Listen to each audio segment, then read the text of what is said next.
This is the Hockey Podcast Network, your home for hockey talk on every team in the NHL.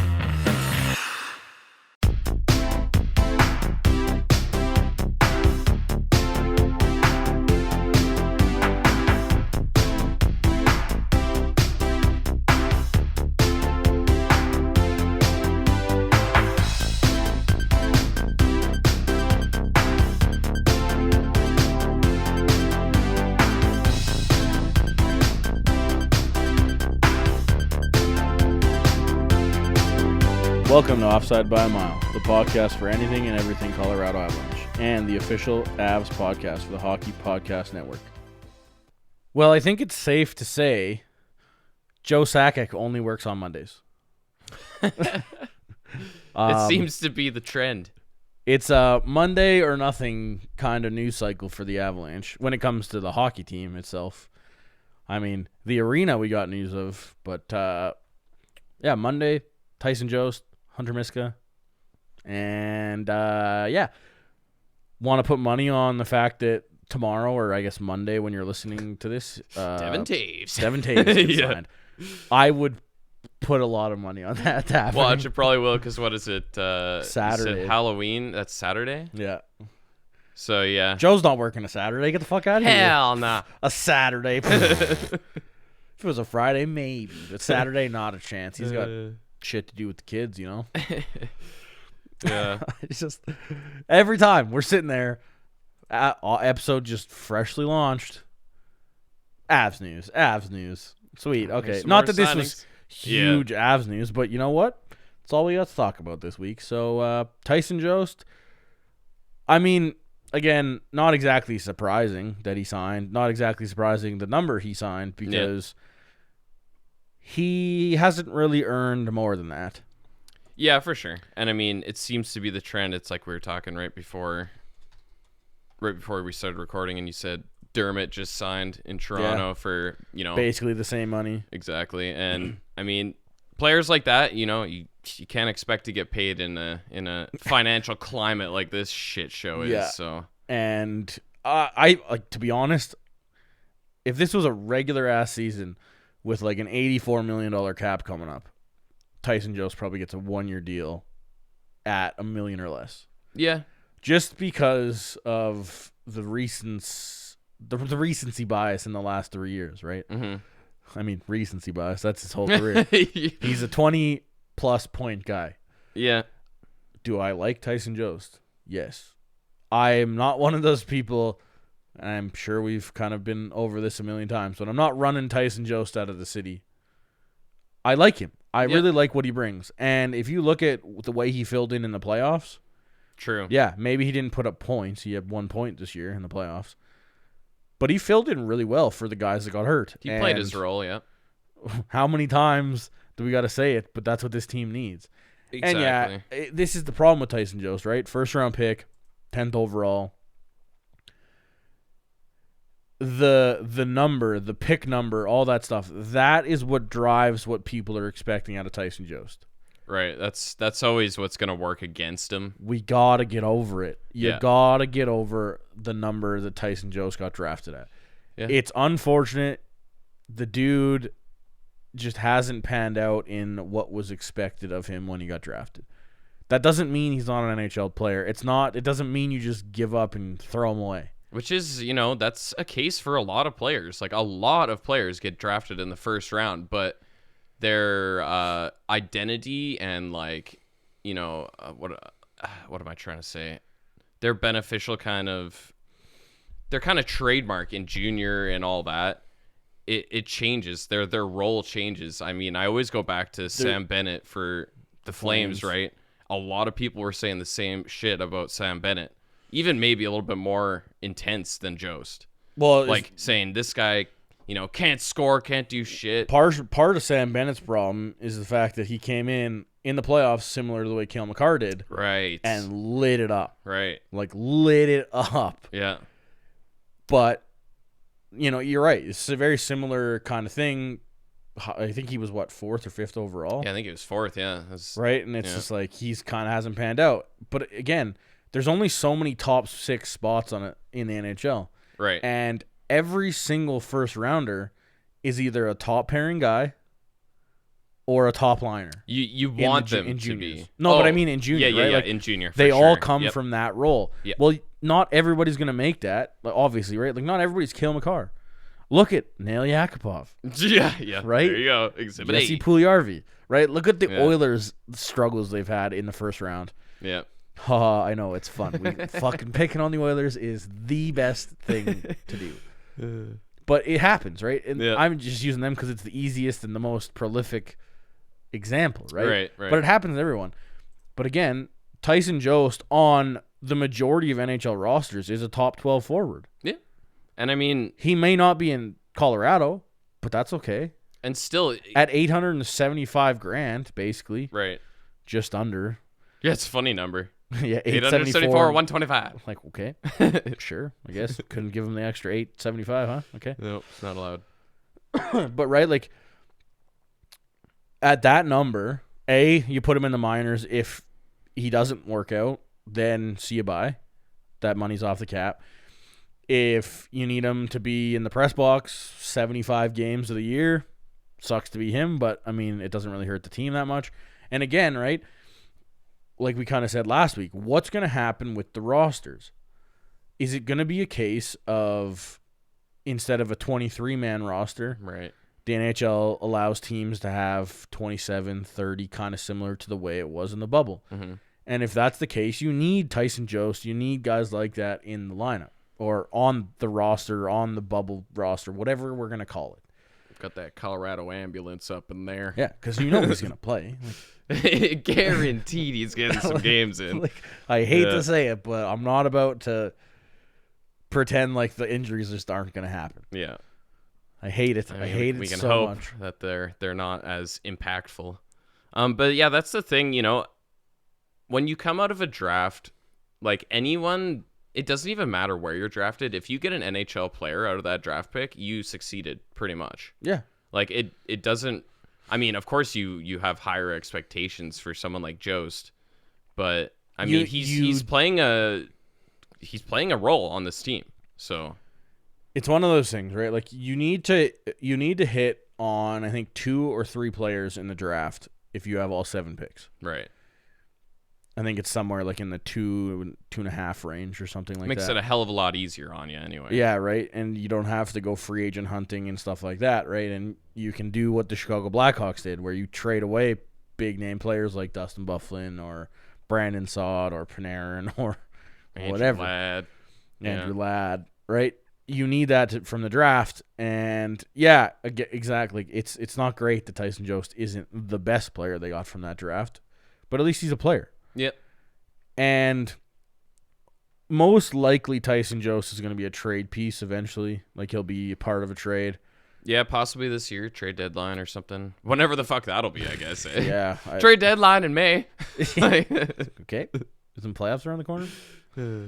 But, you know, I don't know. You hope for him to produce and all that jazz, but again, not every player matures the same way or develops at the same rate. Tyson Jost might break out and have 30 goals all of a sudden. Might not be this year. Probably you never know, right? Year, but it could be in a year or two. What? He's only 22 years old, right? Yeah. And lots of time. That's the other thing, too. Tyson Jost has played 13 games in the AHL over his career. The Avs believe in him. Yeah. Yes, he may have came up. This could be a problem with Tyson Jost, and it could just be he got rushed in the NHL because the Avs are awful. Yeah. When he came in the league. But it's too late for that now for him, and you just hope he gets better. But for those that were just saying, like, straight up don't sign Jost, I think you're all crazy, because why would you give away you literally give away everything for no reason, right? You can sign him for $875,000. And less than he was making in his entry level. Yeah, and now he's an asset again. Yeah.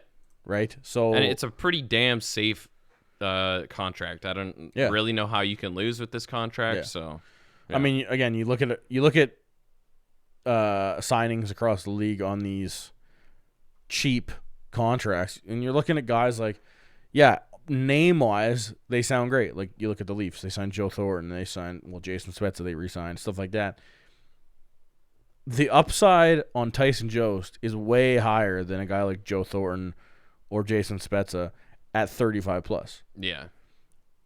Right? It sounds like Jason Spezza or Joe Thornton has the upside, but they don't have the wheels. They don't have the game anymore. Yeah, for them, it's the intangibles. They have the obviously. leadership, right? Stuff like that. But I would much, for this team, with the top half of the roster that we've got, Tyson Jost is fine. Yeah. All of a sudden, you put him in the right spot. If he has to play top 6 minutes because of an injury, you know he can play there. Yeah. And then you just hope he produces. I don't know. It's, again, I don't want to run the guy out of town. I'm not going to run him out of the town because, he was a 10th overall pick and he needs to be better. Whatever, man. He's a roster player, and that's what you get. Yeah.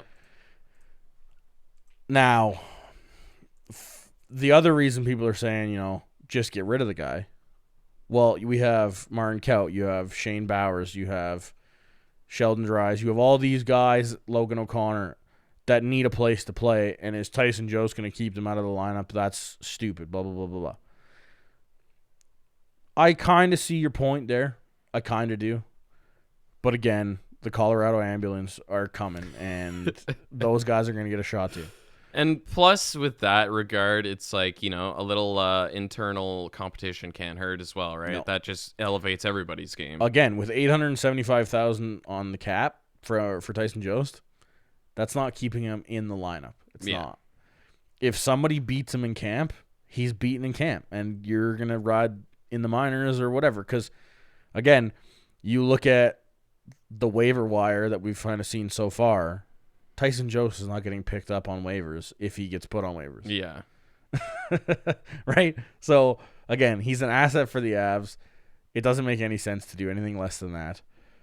And that's it, right? That's the way she rolls. I mean, I feel like we need to be, thankful that we have a built roster, pretty much, Like, there's a lot of teams in situations where they have to sign, and they have to sign him and drop play him. salary. Like, they have a lot of issues. We have probably some of the least, problematic salary cap, rosters out there. I think we've talked about it, right? Just about every NHL team, especially these teams that are fucked up against the cap, they have an albatross on their cap. The Avalanche do not. The only person that may, and I think I've said this before, is Eric Johnson. He may be in the last year, maybe the last year and a half of his deal, where you're looking at that going, oof, man, this is a little bit much. Hurts a bit. But really, $6 million for a defenseman in the NHL that's going to play top 4 minutes for you? I mean, it's CJ, man. We ain't worried about that. It's not an albatross. Yeah. It might be a little rough. Yeah. But that's fine. Compared to teams like, the Calgary Flames with Milan Lucic, the Edmonton Oilers with James Neal, which, funny enough, got traded for each other. Yeah. The Vancouver Canucks with Louis Eriksson, right? The list goes on and on and on. The St. Louis Blues with Justin Falk. Like, Justin Falk. That deal is forever going to just blow my mind. Yeah. It's unfortunate.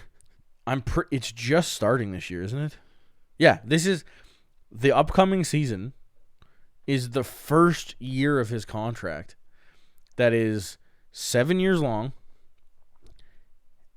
and already is overpriced. Yeah, it's looking that way.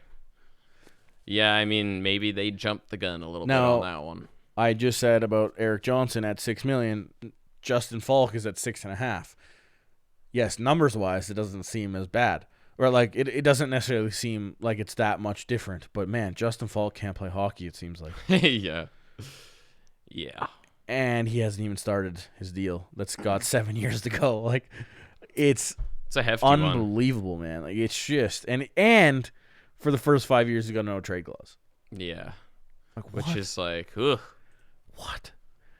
It's a good thing they got their cup already. I am so interested to see what St. Louis offers Seattle to take him. Yeah. I mean, and that might not be a bad take for Seattle. Maybe. I don't know. Man, if you can get a guy like... It depends, like, what if they can, if you can stir something up. If you can get a legitimate prospect out of them for that, like, I'd assume you're not going to get, like, Kyrou for him. But if you can get maybe not a blue chip prospect, but, like, maybe a Costin or something like that out of St. Louis to take a guy like Justin Falk, who is going to be an NHL player probably for the rest of his career, you would think. Mm-hmm. Just an expensive one. That's probably not terrible. It's just a case of, right, again, we're going to look at them and compare them to Vegas, and I don't think Justin Falk is going to take that team to the playoffs in their first season if he's coming out of St. Louis. Like, I feel like there's going to be a better option. Yeah. But I know for a fact St. Louis is going to try everything they can to push Falk out the door. Because, man, that's the albatross. And as good as the rest of their roster is, $6.5 million on an anchor on defense, especially, man, that hurts. That hurts huge, especially, again, like we said last week, right? To look at what it's costing teams to get out from cap hell. Nah, nobody's doing anybody favors here. Nobody's doing anybody favors. It's bad enough if you're trying to get rid of a guy that's worth the money, right? Like we said with Vancouver and Schmidt. Yeah. Right? Like, how about a guy like, again, Tyler Johnson, who's not worth the money, or Justin Falk, or Milan Lucic, Johnny Gaudreau, stuff like that, right? Guys that aren't worth the money. It's just like, man, good luck trying to get rid of that. Yeah, it's a stiff climate out there. And, again, you think it's bad this year. There's 2 more years of this. I mean, yeah, for kind of the foreseeable future, this is going to be an impact for sure. So, I mean, and again, right, that you look back at the Avs. Yeah, it looks like the Avs are in a good spot. $5.5, almost $6 million in cap space. Yeah, well, that's all well and good, but Devon Toews is going to take half of that at least. Kamenev is probably never coming back, so you don't have to worry about him. Well, then you get to next year, and Kel McCarr is going to take all of that. Yeah. Then you got Landeskog to deal with. Then you got, anybody who got to fill the roster because, Saad's leaving, Calvert's unrestricted, Belmar's unrestricted. I'd assume, you probably try and keep Pebbles around, but it'll be cheaper, right? But you still got to sign him. Mm-hmm. Right? And again, the Avs look next year like they're doing all right because they got $30 million in cap space projected. Again, you subtract whatever Toews is going to get here. So you're looking probably like $27 million in cap space. Yeah, great. That's all well and good to sign McCarr and Landeskog and these guys. But Ian Cole comes off the roster, which, yeah, he's making $4.25. So that's a lot of money coming off the roster and stuff. And, again, Saad, right? But, man, there's a lot of holes next year. And then the year after that, too, right? So it's, yeah, the Avs look good because they don't have any really bad contracts. But it doesn't take long if you make a mistake now. Like if Joe somehow makes a mistake, grabs a guy like, in a trade that's worth a little bit more than he should be, man, all of a sudden that cap space just chips away. And that, I mean, yeah, that's, we don't have the long-term contracts in place. We have 5 up front for 3 years that are signed, and I'm scared of McCarr. I'm scared of what he's gonna get, man. Like, it's gonna be interesting to see if they try and push like a bridge, but you can't even bridge someone like that, right? You just have to pay be him. insane. You just got to pay him and get him the term. And you have to be insane to bridge Cale McCarr. Yeah, I think just because unless he has some serious regression this year. Yeah, maybe, which I highly he fucking doubt. better not, because to me, the only regression you see from Cale is injuries. Yeah. Right, and inadvertent regression. Yeah, right. And I pray that's not a thing. Yeah. Right, but yeah, man, it's crazy to think that, normally speaking, 3 years from now, so like I'm saying 3 years as in like 3 off seasons or 2 more off seasons from now, Normally, the cap would have gone up $6 million. Yeah. Which is basically another player, right? Or another good middle player, right? That's not happening. Yeah. And there is no inflation. For the Avs, I think we're okay. But, man, for all these teams that are already fucked. It's going to be interesting, and I feel like you're going to see a lot of players. I mean, I think they're going to be forced to take a lot lower contracts, and it's going to feel odd because there's going to be players for a fact that are going to get underpaid. I think, too. But they're going to be like, I have to sign this because I want to play hockey. Yeah. No one else is offering me anything. And, two, like, thinking back to the Mikko Rantanen stuff and, like, when they compared when you start looking at, you know, the way Ovechkin's contract matured and Sidney Crosby's contract matured, you look at him and you're like, wow, you know, they signed it and it was a lot. Like Ovechkin was a lot. It was like 15% of the cap. It was a fucking lot of money when he signed that deal. Mm-hmm. But again, you look at it all the way up to when they won the cup, even last year. Dude is underpaid right now. He's got a pretty favorable contract. Because of the way the cap went, right? Well, fuck. When all these RFAs were up, you know, Mikko Rantanen, Mitch Marner, William Nylander, all of the whole RFA list that was last year. Yeah. That was the talk. Like, yeah, okay, they're going to be expensive now, but just wait till the end of their contract. 2/3 of Mikko Rantanen's contract, 3/5, I guess, of his contract is a flat cap. Holy shit. Yeah. There's not going to be the 5th year of his contract going like, wow, he's cheap. Unless he goes off and scores 100 points. Yeah. But even then, right, like, it's still going to be crazy money. Like, again, do I think he's overpaid at 9.25? Last year, with the numbers he put up last year, yeah, sure. Yeah, it was a bit of a rough year for him last year. But he had injuries and, you know, Exactly. coming off an injury, stuff like that, right? I still think it's going to be great, right? You just know with Mikko Rantanen, like, he's the moose, man. He's just, he's a stud. And when you put him with the other two, man, watch out. But it's still different. It's still way different. And this is obviously, you know, 12 months ago. And you're like, man, like, things have changed so much. And I couldn't imagine being a guy like Taylor Hall or Pietrangelo, whatever. I mean, Pietrangelo still got paid, which is fucking crazy. But it's just, imagine being in the league and you're, you know, coming up to your first UFA ever, being like, oh, man, I'm at the top of my game. I'm going to get paid.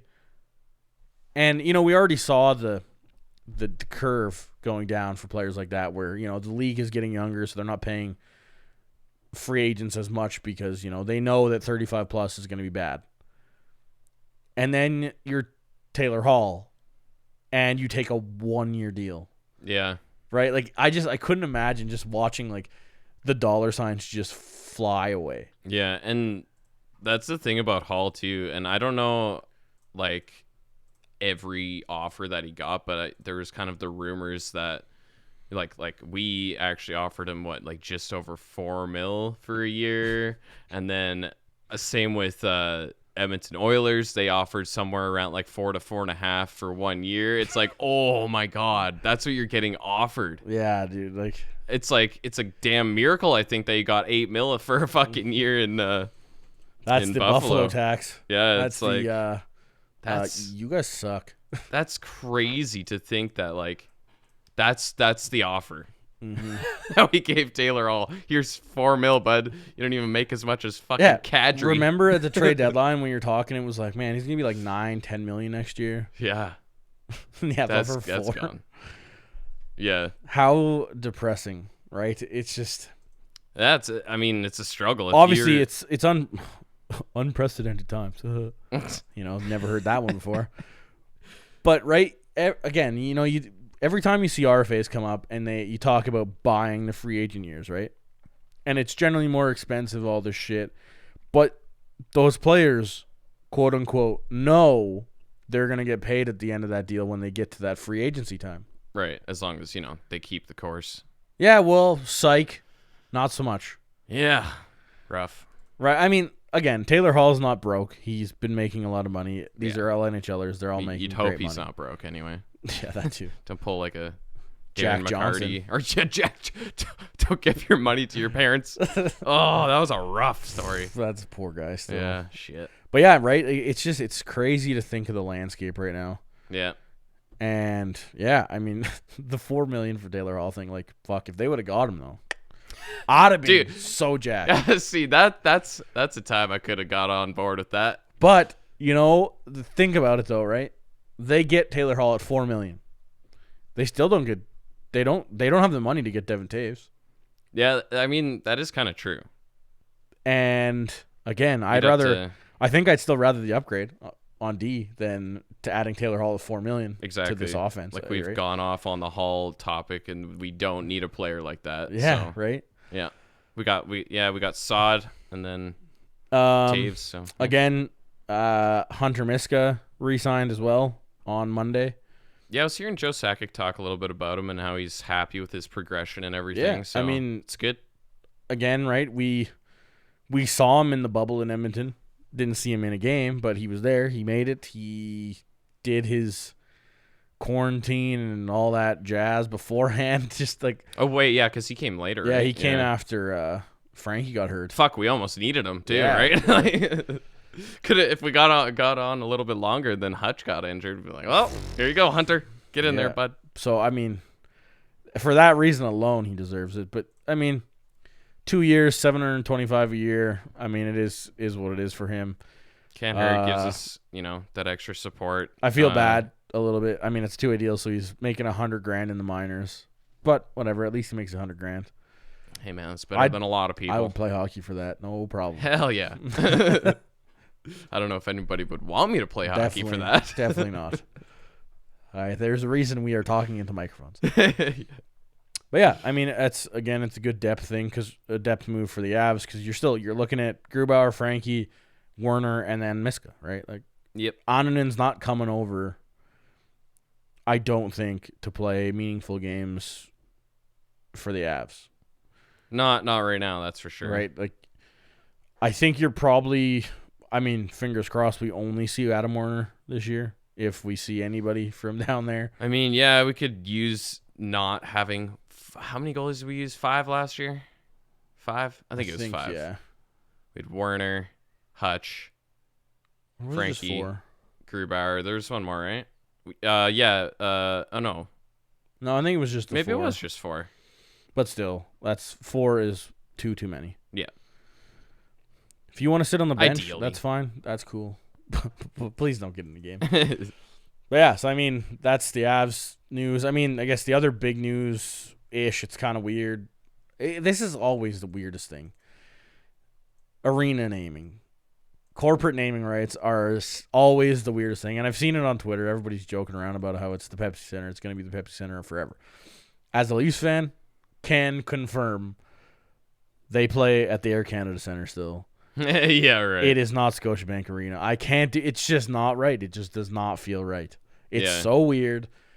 I'm sure it's going to be weird for all of you that go to games eventually when we can, because, man, it's the Pepsi Center. Yeah. It always, and like, again, I'm not fucking from Colorado. I've never been to the Pepsi Center. It's still the Pepsi Center. I've played enough video games. I've watched enough hockey. It's the Pepsi Center. Right. Yeah. It's been that way for as long as I've been watching hockey. I think my favorite thing I saw on Twitter was, so does that mean there's going to be Coke served there now?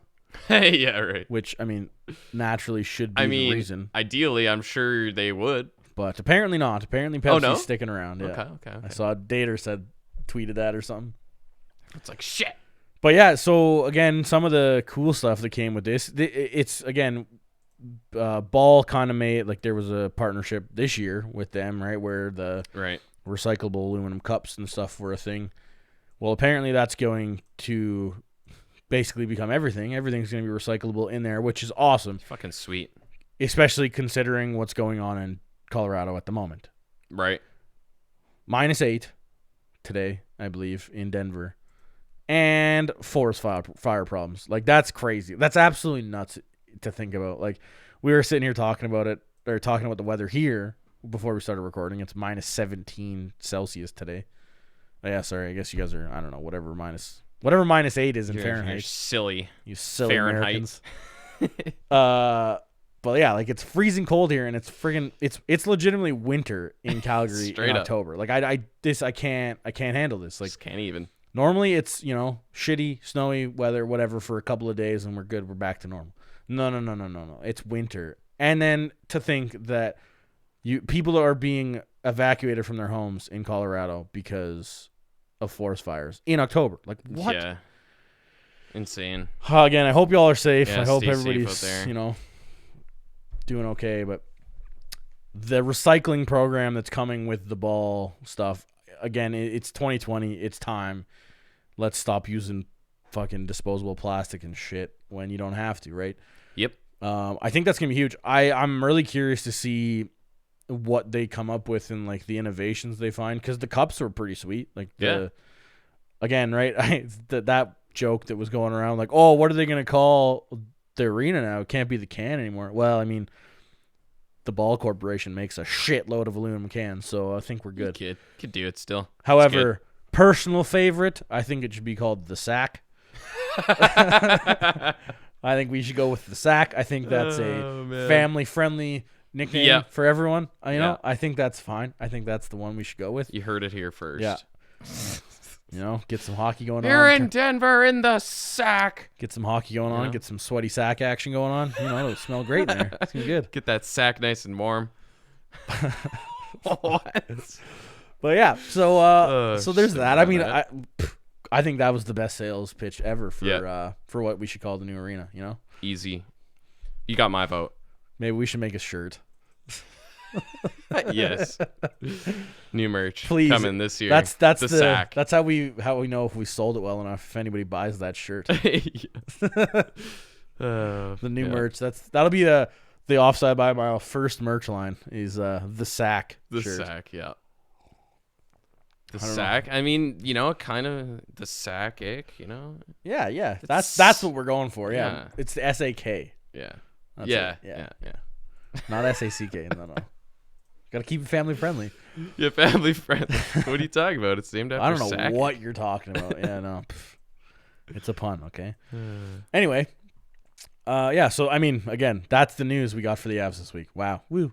Really killing it here. But, I mean, it is what it is. Technically, we're in the off season now. Somehow, we're in October. so in the off season, it's not even funny. And I mean, I guess it's expected, right? Free agency was when?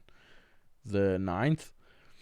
This is pretty typical. If this was like, July 20th or something, we'd be bored. Standard July, right? Again, Devon Toews. Yeah, we'll see what happens with that. Halloween, Saturday. He's scheduled for arbitration. So far, one player has made it to arbitration. Right. And that was... Who even was that? Cat Friendly, save me. Who was it? Hal. Was it Reinhardt? Yeah, I think so. Oh, yeah. I believe. No, actually, no, I don't think it was. Oh. Anyway, I mean, really, it's like the typical the typical arbitration hearings that just doesn't nothing gets there. Nothing ever makes it. It just doesn't happen. Yeah, it's pretty rare. So, I mean, I'm sure we'll find something decent for him. I think it was Virtanen. Oh, Virtanen. Maybe. Shocking but yeah, Jake. anyway, I mean, that's it. This week's, since we're not going to forget, hopefully it's happening. We're not forgetting the THPN internal promo this week. Yes. Win. You may remember them from a few months ago. I don't know if you've checked them out, but they're the only ones covering real hockey right now. So the Europuck podcast is on deck this week. I do know that recently they had an interview with someone from Kazakhstan hockey talking about the way hockey has grown in Kazakhstan and, stuff that's going on there. And interesting. Again, like we talked about it last week, right? There's only so many places you can loan players, so maybe players end up getting loaned there. But yeah, I mean, give them a listen, and here's their little spiel.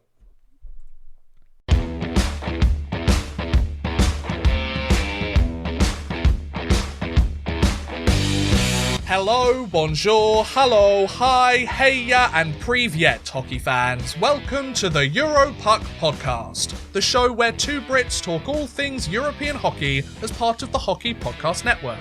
If you want to keep updated on all of the latest news, scores, or standings from across the European hockey world, you want to get some insight from some very interesting guests discussing their stories with hockey and how the sport grows around in Europe in different interesting places, or if you want to keep updated with all of the leagues across Europe that are either playing, have been suspended, cancelled, delayed indefinitely, then do check out our latest episodes of the Europuck podcast every Friday as part of the Hockey Podcast Network. We have a YouTube channel, the Europuck Podcast, and you can listen to us wherever else you get your podcasts. So check us out every Fridays, and we'll see you there, folks.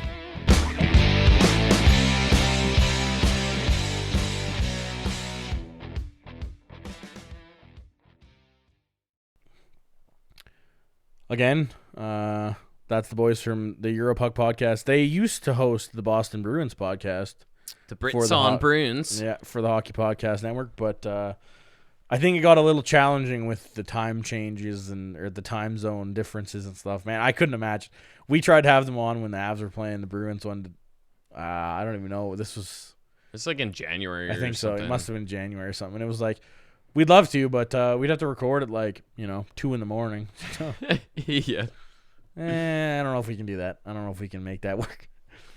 But yeah, so they have now jumped onto the Europuck podcast and another boutique show for the Hockey Podcast Network. You heard them every Friday. They're freaking great. I love them. I really wanted to have them on, but yeah, time is a pain, and it's when you're working, it's tough. Yeah. So yeah, that's it for actual hockey stuff. But man, we have been treated to some live sporting events. I don't know if we got to go in. Man, this is like this Saturday, and I mean this week for baseball. If you're a baseball fan, and I am not by any stretch a baseball fan. Yeah, me neither. Holy shit, this World Series and Saturday's game was absolutely bonkers. It's a shit show. If baseball was half of that every game, right? I would watch baseball Mm-hmm. all the time. That game was exciting. bonkers, and sorry if you're a Dodgers fan, but that was excruciating to watch the finish. But for just a on the sidelines onlooker, just watching the World Series because it's what you do. Yeah.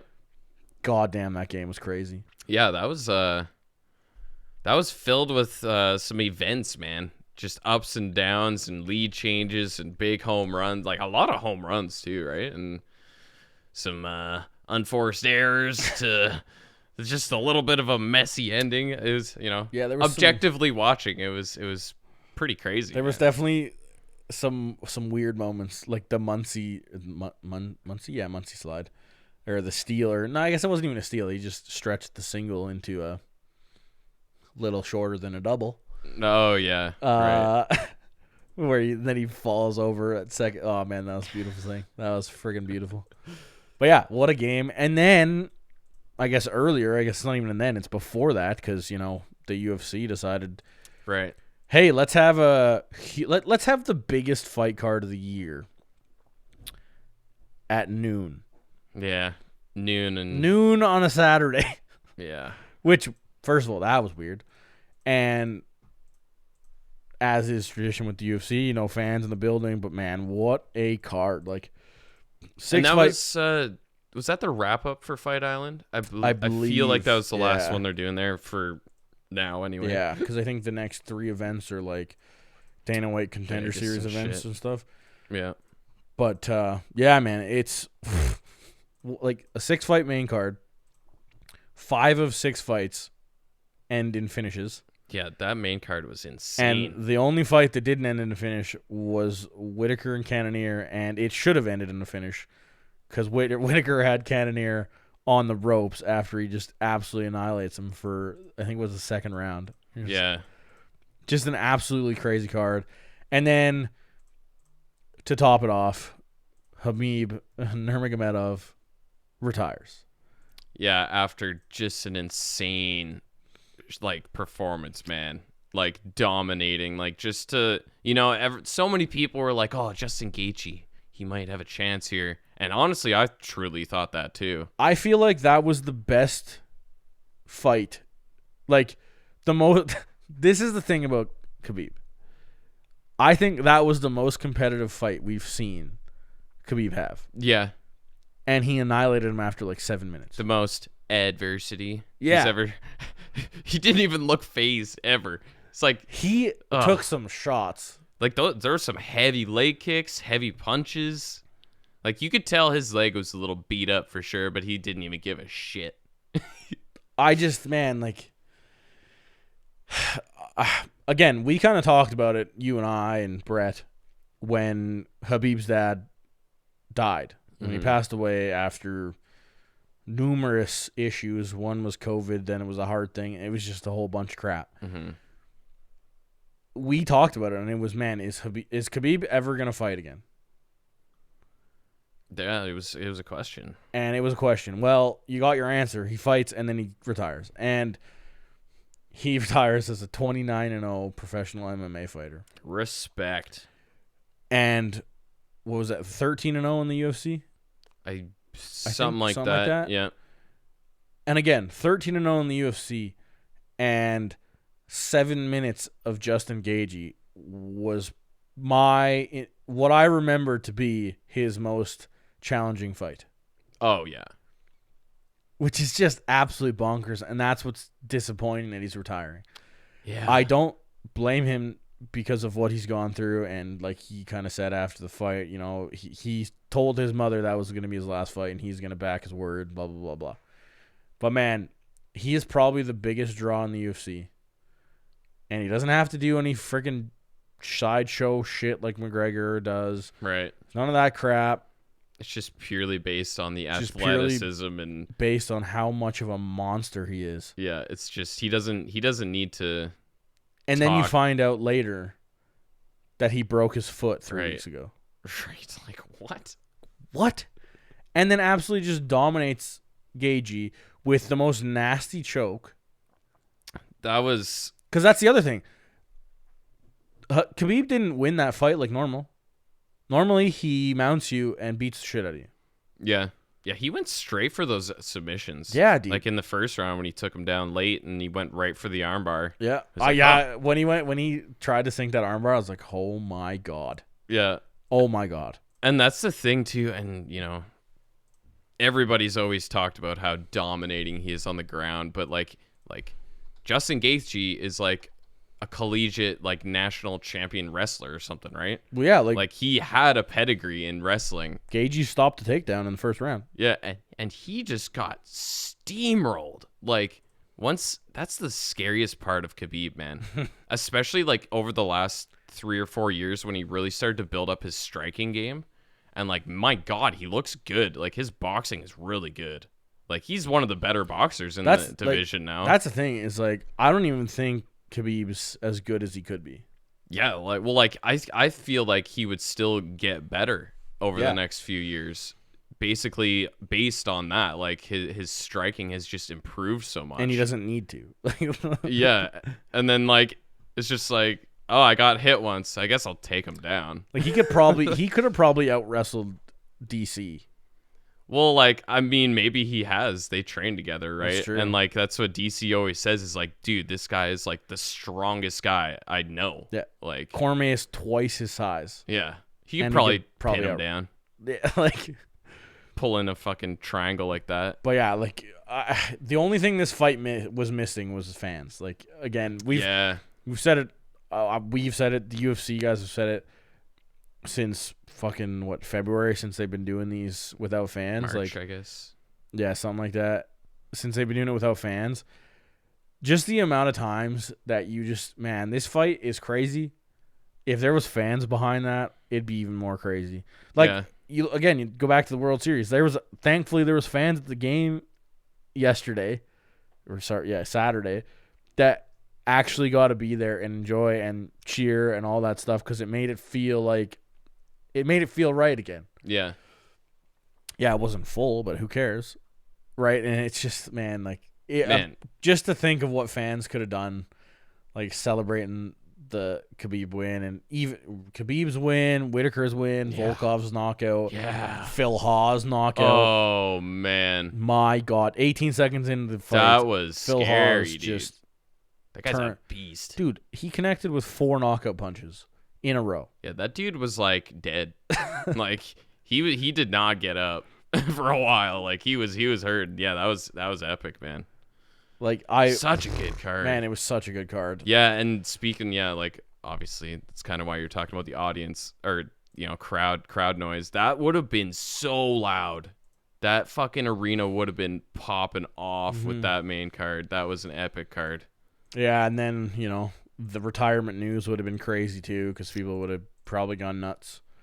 Definitely, I did not see it coming like that. No. I respect it though, When he took the mic, you're like, well, and then right when he started, they showed and John Anik was like, "Oh, you're taking off the gloves." I was like, "No, Khabib." That was also hilarious. The fact that it took like an hour to get his freaking tape off his gloves. Yeah, I feel like it's always like that too. Every time something like that. Figure it out. Yeah.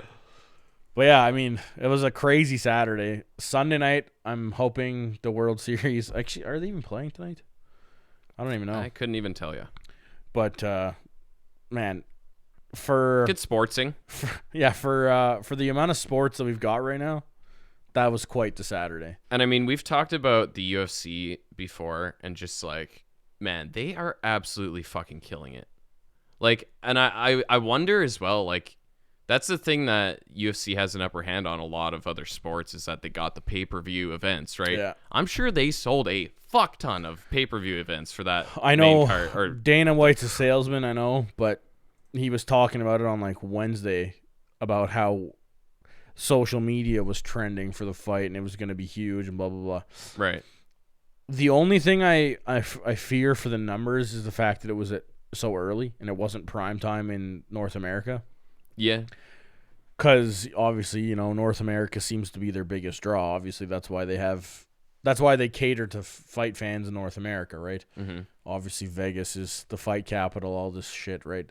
But that's the only thing I fear. But I feel like, man, I'd be very surprised because I feel like people would have tried to buy later and all that shit, and get the recording and buy Fight Pass just to watch it tomorrow or whatever, whenever it goes up on Fight Pass and shit like that, right? UFC is killing it. If UFC, because they've been the only thing going consistently from start to finish of the COVID pandemic, the amount that they have expanded their viewership, I would imagine, is insane. Yeah, I was just going to add that. I wonder how many more fans they've gained just out of, pushing through this COVID shit.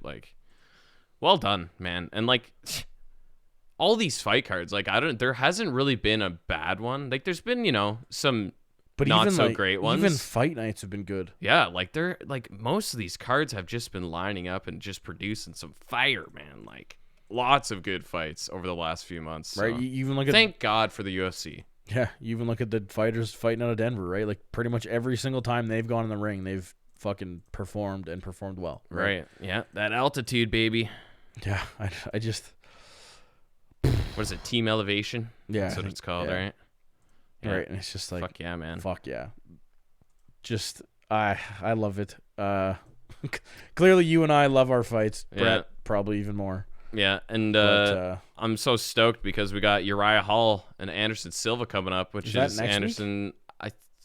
I'm not entirely sure, actually. I think it might be 2 weeks away. It could be next week, actually. Halloween, yeah. So it is next weekend. Got Thank Brett you, Bert. Near. Yeah, so I mean, dude. in Vegas, so in the small ring, it's gonna be again. It is gonna be the small ring. Yeah. That's gonna be interesting to see Anderson in that. But yeah, so I mean, and that'll be his retirement. We'll have 2 retirements of legends. 2 weeks in a row for the UFC. Silva, so 2 Hall of Famers. Silva went the Martin Brodeur way. Yeah, just extended that as long as he could. Extended it a bit too long, and then Khabib, man, just fuck, Yeah, right in the prime. That's the hard thing to swallow with him, and that's what DC was saying after. You could tell he's just no, Khabib, I want to watch you dominate the world. Well, just the thing too, right? The last time Khabib fought was a year and a half, 2 years ago, almost. Yeah, right? it's Because of the been a fucking while. McGregor shit show. Yeah. Because I think that was the last fight, right? For him? Or was it Poirier? He fought Oh, Poirier. yeah, he did fight he before. fought So I Poirier. guess that's not as long. It's like 6 months. Yeah. But yeah, right. Okay, it was the big break was that. So it was we got 2 fights out of him after McGregor, which is disappointing. Yeah. But it's just, man, like, just to think. Now, again, my friend texted me in the morning on Saturday and was like, Khabib? I was like, yeah, obviously. Like, Oh, it's how do you bet against? I'm not it? betting against Gaethje. Like, get the fuck out of here. But I did think that Justin Gaethje had the best shot we've seen in a while. 7 minutes. 7 minutes. I mean, yeah. Not The even only 6.5 minutes. the only thing I was thinking is like maybe he squeaks a nice right hook in and he can knock him out. Yeah. But it was crazy, too, because 5 minutes into that fight, you could see, well, even before, obviously he just got taken out, but 4 minutes into that fight, Justin Gaethje looked tired. Yeah, and I mean that's And, like, that's what I think everybody will always remember about Khabib, and like, dude pressures like no one. Like, that dude has insane pressure. When you think about all of Gaethje's like previous fights, like, he's like pretty much the one setting the tone the whole time. He's the one aggressing when he wants. He's controlling range and everything. Khabib's just like in your face. You're like, get the fuck away from me, dude. Like, Justin Gaethje spent 25 minutes beating the shit out of Tony Ferguson and wasn't tired. right, and like, ooh, the boogeyman, Tony Ferguson. And 4 minutes into a Khabib fight, and where, again, Khabib barely made weight, too. Yeah. He was boxers off making weight. Yeah, he was drained. And Khabib still comes out and does that. It's just, he's a freak. He's and a freak. He's a it's- freaking alien, dude. It's just, it's a shame. It's Yeah. a shame that he's cutting it short. But after all he's been through this year and last year, good on him. He's You can do whatever you want, Khabib. 29-0 professional. Like, just You do absolute you, man. bonkers. And Fucking insane. just made my Saturday feel really weird because the fights ended at 3 o'clock our time, and it Yeah. was just like, I need to go to bed. Fights are over. Bedtime. And then we get treated to the World Series Yeah. after. It was just a bonker Saturday. It was. And I need the NHL. Oh, I guess back to the NHL. I guess before we get done here, Before we get her done. the NHL and the GMs had their first meeting of the summer, fall off season. This summer, yeah. I just, it's got to be the summer. We're just, I know, like, what do you... we're you gonna know, pretend that's that what you call it's still summer. Okay. I don't care if it's cold out. It's summer. it. Yeah. But yeah, the GM and the NHL met for the first time since the end of the year, since the bubble, to try and discuss the return to play, the upcoming season, whatever. Again, we talked about it last week. November 14th-ish is the rumored start of training camp. It's basically the end of October. They met on I think it was Friday. They came up with nothing substantial. Like, I'm not saying they didn't talk about anything. They talked about lots. Yeah. But they didn't come up with a plan. There's no way hockey's starting January 1st. I know, and they like to stand firm in their belief that that's their goal anyway, but yeah, it's yeah. And I've seen them talking about how there's potential that the 7 teams that didn't make the play-in round are going to get an extra long training camp possibly because they haven't played for 8 months ish. It's kind of fair. I think that's kind of fair. Yeah, exactly. Well, guess what? Yeah. If they are the ones that are starting early, you can't tell me, like, okay, maybe they start November 14th, but if they're starting, that means you have to have a firm date for everybody else to start. So to me, that would say, okay, December 1st, everybody else gets to camp. The other guys get 2 weeks extra, whatever. I find that really hard to believe because do not see us having less than a month of training camp. Yeah, and that's the thing too, is like, this isn't something that you can kind of just, go off the top of your head, play it by ear here. Oh yeah, like we'll initiate this and then we'll initiate this. Now you need like a firm plan in place. So. Well, yeah. So Daly has a quote. As with anything else, it's all on the fly, right? We have to work with the Players Association over what a return to play plan looks like for the next year. That can't be on the fly. That has to be in stone at the very least on what like the very basic details look like for a 60, 70, 80 game season, whatever. Now, again, we talked about it last week. We talked about like the realignment that apparently got talked about as well. The talk is not the full season like that. The talk is the beginning of the season like that. Okay. Now, again, that seems pretty crazy. That seems not overly. Again, it makes me feel better because to me that means that you're probably going to see a regular quote unquote schedule come to terms where teams play everybody by the end of the year. Yeah. So that you do know that you know where you kind of sit. And like they said, right, you can kind of have a bubble. So that was the thing they're talking about is it would be 4 bubbles, not as strict as the bubble or as strict of a bubble as we saw for the playoffs, but a bubble in each of the 4 new divisions, the realignment, but not for the full season. They're hoping to kind of push it to the point, I would imagine, where they can get some fans in the buildings to certain places and open Plus travel the Canada-U.S. border opening and stuff like that. And I think that is potential. But at the same time, I find it hard to believe that they'll start a season with that without a clear picture of when they can start crossing the border. I mean, yeah. Right? Like, I find it hard to believe that they can start a season, go to the Canadian government, the U.S. government, and say, okay, when are you going to let us cross the border? Because I can't see that the government be like, oh, in 2 months it'll be fine. Yeah, let me give you the exact day. We don't right? know. Like, I don't, there's no way they're going to be like, 6 weeks. Yeah. 6 weeks and you can cross the border. What?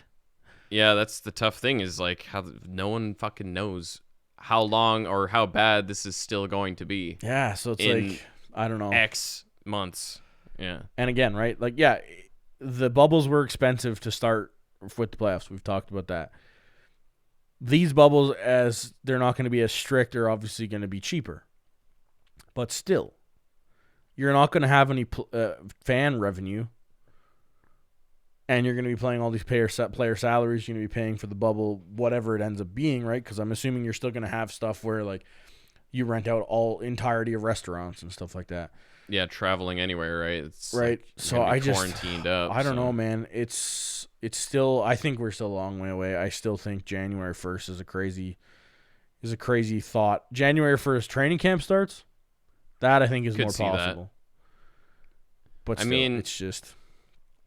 It's kind of a believe it when we see it kind of thing. And if they actually get this rolling on January 1st and like in a very, organized fashion, I'll be fucking blown away and I'll be praising the hell out of the NHL again. Like we did for the, playoff bubbles. The bubble. But yeah. They got a long way to go.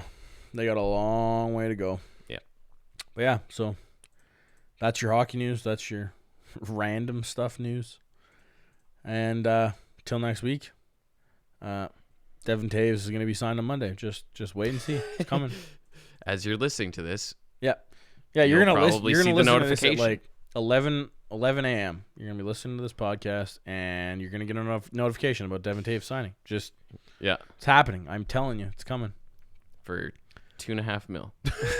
Yeah, magic for 5 years. Yeah, for sure. Right?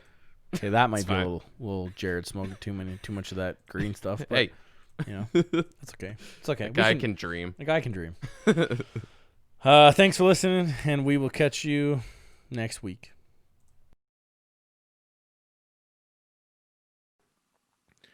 The biggest thing you can do to support us is by going to iTunes or Apple Podcasts and giving us a 5-star rating. Also, if you're looking to donate to the network, visit the Hockey Podcast Network's Patreon page. All donations go straight to the podcast host. Thanks, and see you next episode. You're listening to the Hockey Podcast Network on Twitter @HockeyPodNet. New episodes every Monday and Thursday. Download at thehockeypodcastnetwork.com or wherever you get your podcasts from.